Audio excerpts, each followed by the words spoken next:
হে everyone, আজকে আমি করব চিকেন। তো চলো আমি চিকেনটা কীভাবে করি সেটা তোমার সাথে শেয়ার করব। প্রথমে তেলে দিয়ে দিয়েছি তেজপাতা, জিরে।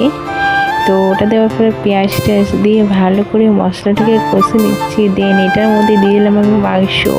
তো আমি নর্মালভাবেই মাংস করি, অত কিছু আমি দিই না। তো চলো তোমরা মাংসর দিকে ফোকাস করো আর দেখো আমি কীভাবে রান্নাটা করি। আমি জানি চিকেন রান্না করতে সবাই পারে, কিন্তু তবুও আমি ভাবলাম যে চলো তোমাদের সাথে আমি একটু শেয়ার করে দিই আমি কীভাবে রান্না করি। দেখতে পাচ্ছ কালারটা যা হয়েছে না, এক্ষুনি আমার মাংস খেতে এত ভালো লাগে।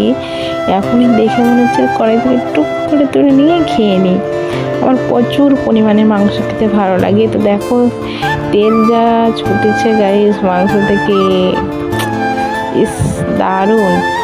তোমাদের দেখে জিভে জল আসছে? কমেন্ট করে বলো তো। তো চলো আমি সিম্পলভাবে আজকে মাংস করলাম, অল্পখানি মাংস ছিল, যেহেতু আমরা 3 ভাই বোন আছি, মা নেই, তাই জন্য অল্প কটা মাংস রান্না করেছি। তো আজকে একটাই তরকারি করেছি, আর কিছু করিনি। তো চলো মাংসটা হয়ে গেল, এখন খেয়ে নিই, বাই।